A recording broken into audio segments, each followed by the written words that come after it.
when we go through heartbreak or when we experience heartbreak, we heal, and then on the other end of that, we are somebody that we never were before that.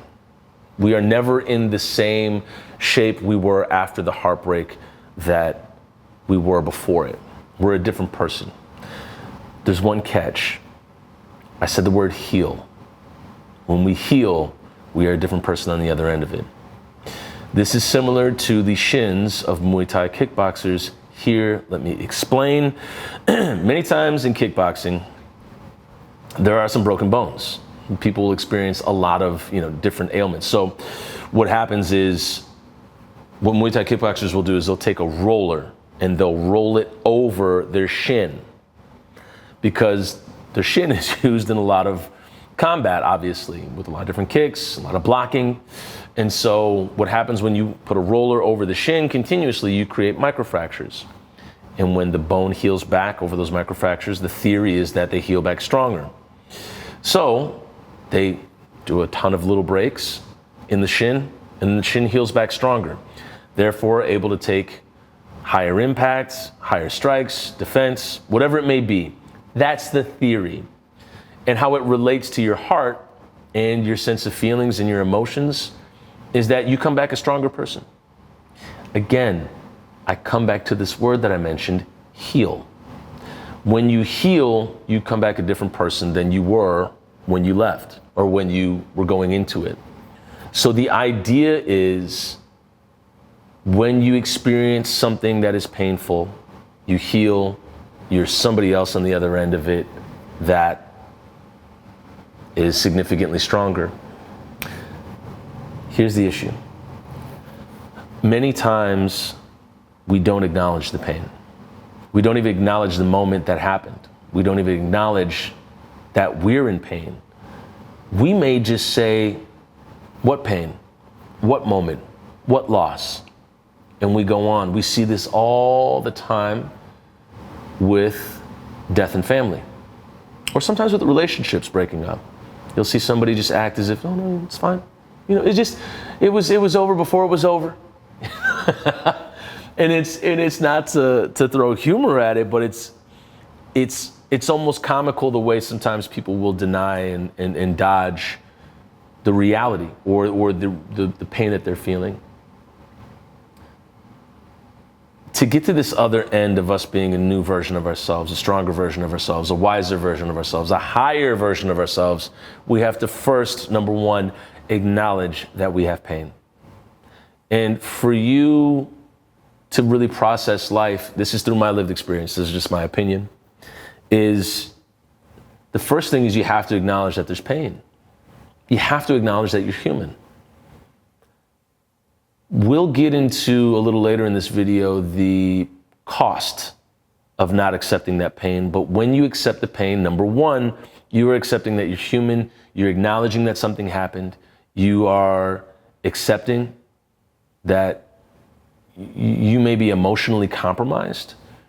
You are saying that you're not invincible.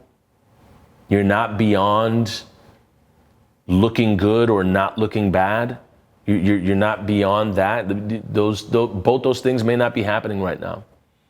You're taking the mask off. You're saying, hey, I'm not feeling great right now. I'm experiencing pain. So when we acknowledge that there is even a heartbreak, then and only then can we heal.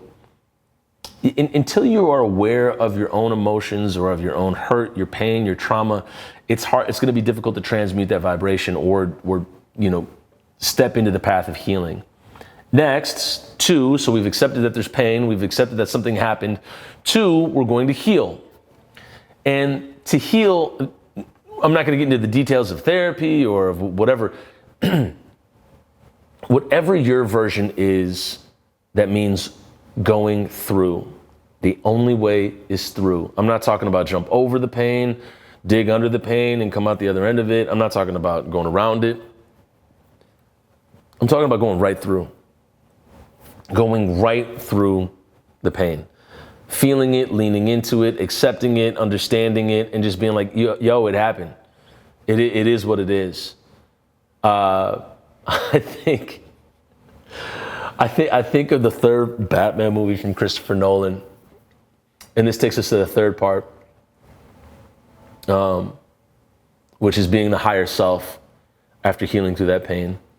And I think of Michael Caine at the end of that movie, and he's looking at Bruce Wayne, and they're at some palazzo in Italy or whatever, and they went through these 3 movies of all these bad guys and all this crazy stuff going on, and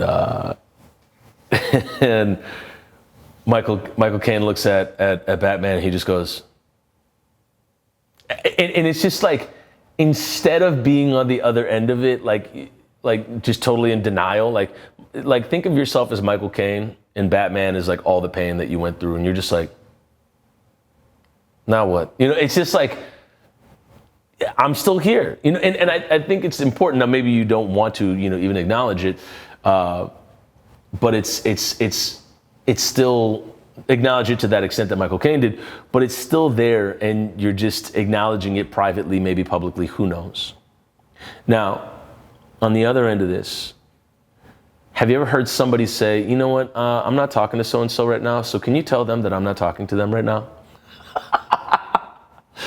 It's this seemingly childish way of communication, or holding a vendetta or a grudge, and essentially we hold the grudge and say, so-and-so is going to engage in some type of maladaptive communication. And so when that continues on, essentially what happens is no communication, or it becomes enmeshed in somebody's identity. And that's essentially just how that relationship continues on and on. Now imagine that just being it for like an entire family. And I think we all know people who have been in certain family circumstances or connections where that is the only mode of communication. And it's because 2, 3, 4, 5, however many people are in essentially a collective denial of how to acknowledge one another. And so when that happens and that continues on and it spins about, essentially all that's happening is a suppression of the problem. And the story that goes along with that is the experience I've had when people engage in forgiveness. Sometimes they say, you have to forgive somebody that may not even be living anymore. And what I saw happen in a familial collective was essentially the same communication dynamic where people just stop talking to one another, and it turns into a denial where it happens after somebody passes away. And that denial continues on, and you can't really have that communication back anymore because the person has passed on. What is the reward for not acknowledging that there's a pain there? What is the reward for not acknowledging that there's a wound there? It can be a short-term reward, but a very long-term cost. And the cost can be you never get to talk to that person again about the thing that bothered you, or the thing that bothered them. And when I've seen a tab go that high, and I know that we've all heard stories like this with families not acknowledging pain, and this is just an example. I'm not saying this is the here-all, end-all, but when they don't acknowledge that pain, what ends up happening is you essentially, you have lives impacted to a degree that is almost immeasurable, in a way that the pain is so deep-seated it never gets acknowledged. Then if it's never acknowledged, there's no healing. And if there's no healing, then there's no stronger version that comes out the other end. It sometimes regresses, and I can't illustrate the danger of not acknowledging pain and acting as if we've healed and moved on. I know that we've all seen people do this before. and the danger that I've experienced in my own life, I can only give you my experience, is it took a decade. Took a decade for me to confront that I actually was in pain, that I felt something. But I glided about for a decade that I was okay. And I was not okay, but I never acknowledged my broken heart, like that my heart had broken for a decade. That's a long time. It's a very long time in my understanding of it. And it didn't really start until I went to therapy. I mean, the going through it is different for everybody. For me, it was going to therapy.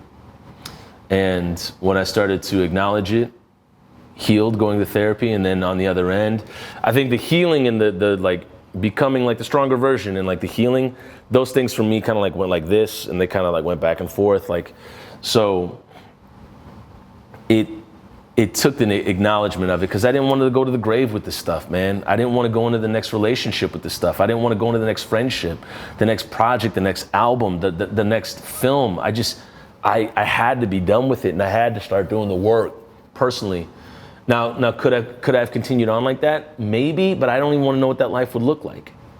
So for me, until I acknowledged the pain and that, you know, I wasn't this emotionless human, which is funny coming from somebody who's a highly sensitive person like myself. Until I acknowledged it, I just wasn't able to get through it. And so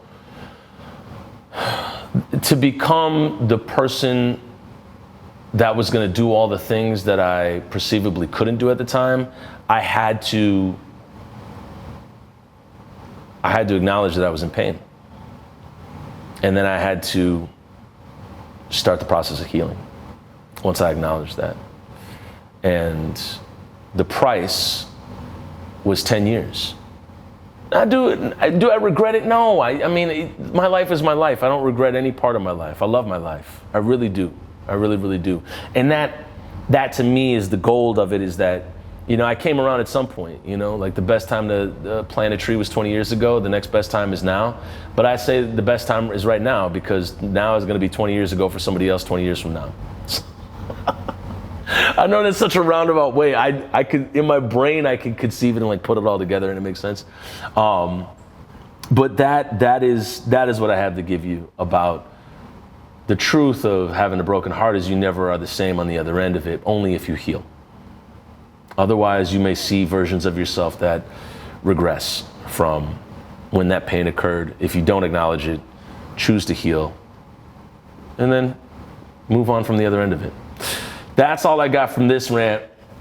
That's all I got. But hey, I wish the best to you, and that someday you're sitting in a palazzo and you kind of you see a past version of yourself, and you're just like, just give it the little Michael Caine, just like the maybe a little eyebrow raise and just a yes. All right, that means we're done with this video. Thank you so much. And if you have any questions, put them in the comments below. I'll answer them as best as I can. We'll see you in the next video.